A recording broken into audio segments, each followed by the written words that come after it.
Hey guys, this is Wandering into the Woods, a podcast brought to you by Adventures with Fiji. We are your hosts, Linda and Jarrett. today we'll be sharing with you a brief overview of our travels and some remarkable incidents we've witnessed along the way, along with some of the lessons we've learned because of these incidents. So for my travel history, I lived in Italy for like a year, so I was able to just visit a lot of places in Italy, some of the surrounding countries like France, Austria, and some of the more eastern countries like Slovenia. I've also been to Peru twice, and I've done some stuff in Arizona, multiple backpacking things in Texas, and that's about it for me. Well, and you also do some business travel, right? Yeah, I've done that. I've done Yes, to DC and Florida and stuff for business in the past. which counts because in this episode we're talking about traveling in general, whether it's business or pleasure. Yeah. But also because you take amazing pictures and make sure that you're always sightseeing when you go on trips. Yeah, I So, try to make it worth it. If I yeah, can't get out and see something, at least I try and eat something unique. definitely. As I mentioned in the previous episode, I traveled extensively throughout Mexico as a child and a teenager. In 2009, I traveled to Chile, and then I got to visit Jared in Italy for the next 2 or 3 years. We got to travel to Spain and Slovenia, which was so wonderful. We honeymooned in Peru, and we recently returned to Peru a couple years later as well. We've been to London and the England surroundings, Stonewall, Stonehenge. Stonehenge. Sorry, thank you. And we've had really great adventures along the way, along with business travel as well. Hmm. So, to go into our first lesson, the history or the story behind this is while we were visiting Spain in December 2010, I made the mistake of leaving my small purse in the hotel restaurant for less than 5 minutes. By the time I realized I was missing it and went back, my purse was gone. In it were my driver's license, a red lipstick I deeply cherished, and my credit and debit cards. I was very fortunate, though, that I had left my passport in the hotel safe. And this is lesson number 1. Keep your passport in a safe place and leave other financial options in that safe place too. How did having my passport in the safe hotel help me for this trip? Well, first of all, I didn't have it stolen. So that was great. That's the reason I was carrying my driver's license. I thought, worst case scenario, they took my license, I'll go and get it. But it's much harder for me to go get my passport than it is for me to go and get my driver's license. So that's why I had chosen to leave my passport in the safe. But unfortunately, like I said, my debit cards and credit cards were gone. And I was fortunate, though, that one, it was towards the very end of our trip, and two, that I had Jarrett, who was my fiance at the time, fund the rest of the trip. Um, in fact, I remember he gave me exactly 20 euros for my flights back to the US. That's all the euros I had. Yeah, so, it puts you in a very precarious situation. Um, I ended up missing my connecting flight actually in Amsterdam because of how long it took to go through customs and immigration. And as a result, I was stuck in a foreign country where I didn't speak the language. Fortunately, out of all the people there, a janitor saw the desperation on my face and spoke to me in English. He helped me find an airline counter, and the airline covered my hotel stay for the night. So, yay! I got to spend the night in Amsterdam. Bad news is I only had 20 euros. And so I decided my best bet was to spend the night in the hotel and just make sure I was early and didn't miss my flight the next day.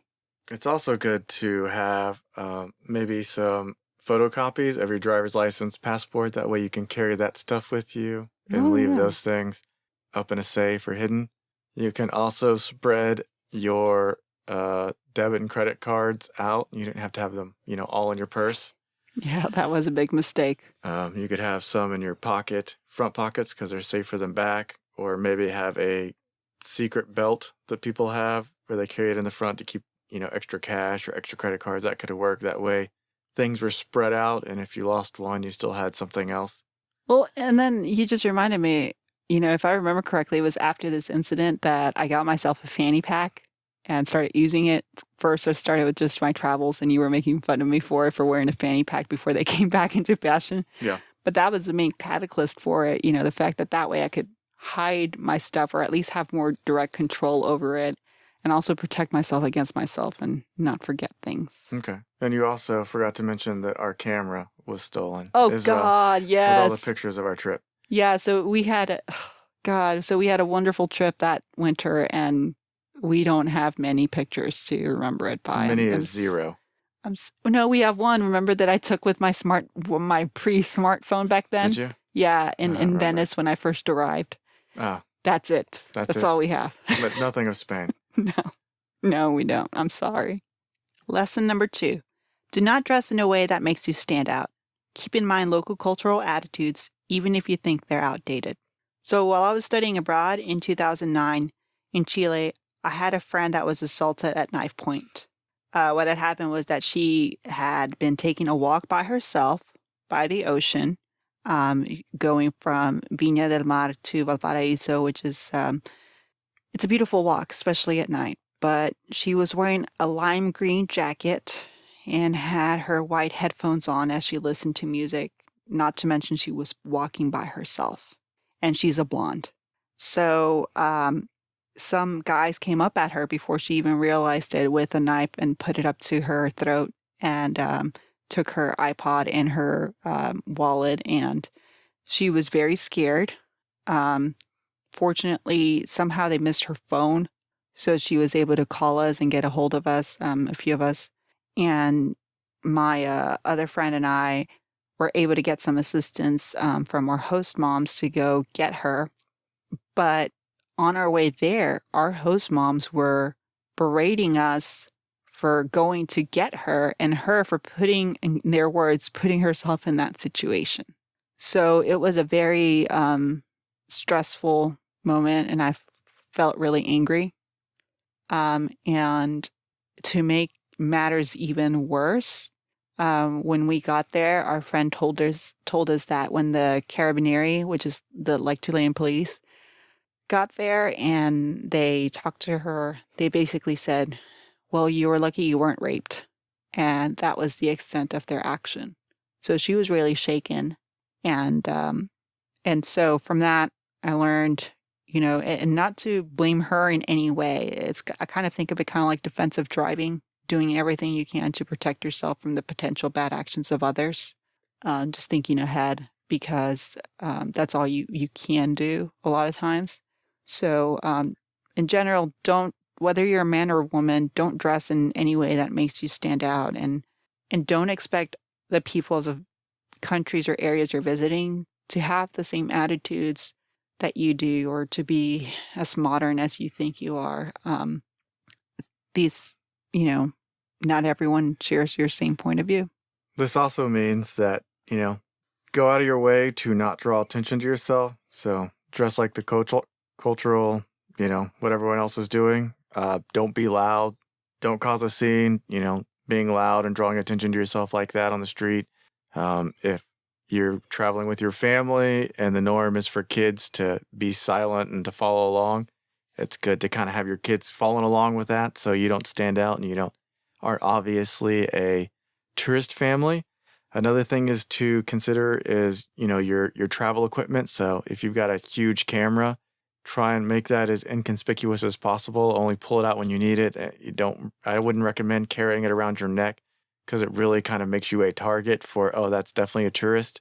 This could also include, your travel bag. So try and do a little research and see what people are carrying in the area. If they only carry black bags, don't show up with something that's plaid or lime green. Try and have your travel equipment blend in and look natural as well. So my friend's experience brings us to lesson number 3, which is always be aware of your surroundings. And I have a story to share regarding this, which is kind of funny the way Jared and I remember it differently. I think it might have been the trauma on my end, also what Jared couldn't hear. There's several factors, but um, back in 2011, when we were traveling in northeastern Spain, visiting the outside of an old cathedral, We were out in the trails, and there were a lot of ashy old statues. And I remember I was admiring them. And I remember seeing this beautiful, realistic statue of a boar, and it wasn't moving or anything. So I thought it was a statue, and it resembled the color of the other statues as well. So I remember turning around and telling Jared, "Hey, check out this cool statue." But Jared doesn't says he doesn't remember me yelling out at him. Nope. But anyway, we do agree on what Jared said next. What did you tell me, Jared? I told you to slowly come towards me and move away from Yeah. that area. And I remember thinking, what? And as soon as I was thinking, what, I heard a snort from right behind me. And that was because the statue was a real boar. And I obviously was really close to it and needed to step away from it. I was in danger. Um, so I did as Jared instructed and just calmly walked away from the boar. But it was a close call because I wasn't as aware of my surroundings as I should have been. Yep. You were looking at statues and not paying attention what was going on around you. Yeah. And so some of this other stuff, just in general, to paying attention to wildlife that may be around you, even on, a pretty touristy tour, things like that can happen. But it also includes, people watching. As long as you look like you're actively looking around, pickpockets and things like that, they're going to look for a target who looks way more passive than you. So if you're up looking around, keeping an eye on your things and yourself and your surrounding, they're going to move on to the easy target, and that's going to help provide a little protection for you. It also includes, being aware of your things. So if you've got a backpack or luggage, making sure that that thing is tethered to you and you've got an eye on it, because it's a lot harder to take something from you if you're actively watching it. And so some of that stuff plays into being aware of your surroundings as well. Lesson number 4. Do not underestimate how much your pets will miss you. Make sure you get them the proper care for when you're gone. So recently I went on a business trip, and I was gone for a few days, and Jarrett wasn't home either. He was also on a business trip. And I fortunately had the foresight to leave BG and Angela in a really good dog daycare place that is close. Boarding, right. Yeah. Well, they do doggy daycare They too. do, but you left them in boarding. Right. I left them boarded in this great place called Hearts and Paws. And there they made sure that it looked like a great place, and they were really taking good care of them. So I left for 2 days and came back. And fortunately, one of the staff at Hearts and Paws said, "Hey, Angela's not looking so good. She's not eating very much. She is just, being very mopey and not hanging out a lot, not playing much." And at the time, I thought, you know what? I told him, Angela can just be a diva sometimes. Maybe she just didn't like the fact that I was gone or that I left her at a new doggy boarding place. So, despite their warnings, I didn't pay much attention. But by the next day, Angela she was having a hard time even walking down the stairs. So I had to rush her. Fortunately, there's a great place called New Hope Animal Center, Animal Hospital in Cedar Park, and they were able to take care of her that day, and they stabilized her, and we found out she has Addison's disease, which apparently she had been dealing with by herself for the last couple of years. But Addison's disease is something that occurs in humans as well. And basically, Angela is unable to control some of her stress hormones the way regular dogs and humans can. And basically, Angela was getting really stressed. And being boarded is a very stressful event for dogs. So with me boarding her at Hearts and Paws, even though it was a great place and they were paying attention to her, it was new for her. And she really missed me, and she was in a new environment. So it really stressed her out to the point where she went into her first Addison's episode. But fortunately, the staff at Hearts and Paws alerted me to it, and the staff at New Hope Animal Hospital was able to get her stable and get her on a treatment plan as well. And now she does not look like a 12 or 13-year-old pup. She is in great shape. So fortunately that worked out, but and that's not the only incident. BG is a sturdier gal. She's stronger. She's more sometimes more athletic than Angie. But when Jarrett's been gone on business trips, she's had 3 seizure incidents. And the very first one was the worst one, where she came to me. She put her head on my knee, and her left eye rolled back, and she just, she lost complete control of her right side. And she, and then, so I remember putting on flip-flops and a sweater and calling Jerry and be like, we're out the door, we're going to go to the vet. And when I turned around, BJ was just looking at me like, hey, what's wrong? What's going on? So I took her to the vet. She got evaluated. I don't know. Remember, Jarrett? We took her over. You must remember this. She got an MRI to get evaluated and Yeah, that was everything. later. Yeah, and since then she's had 2 more episodes, not nearly as bad, but they do tend to happen when Jarrett is gone, and I think that's because she is most attached to Jarrett. So make sure you're taking good care of your fur buddies, and that you're aware that when you're gone, they miss you. So our last lesson, and lesson 5, is keep people notified of your plans and location.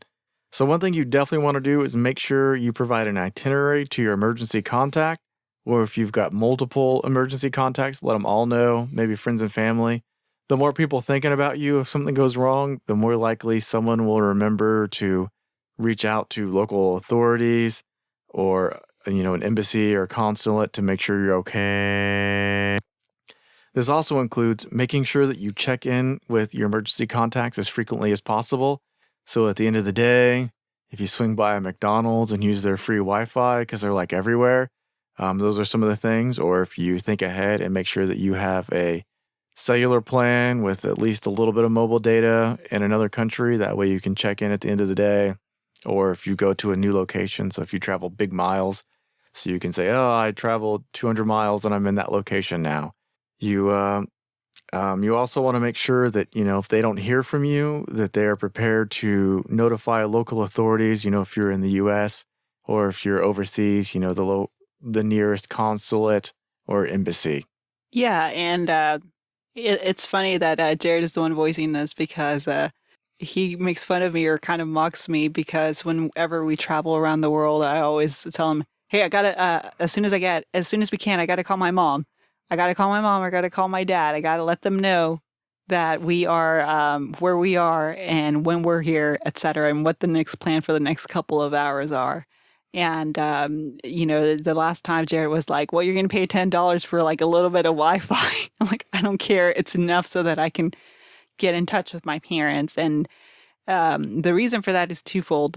One, my mother will go crazy and contact a crazy amount of authorities if I do not contact her or she doesn't know where I'm at.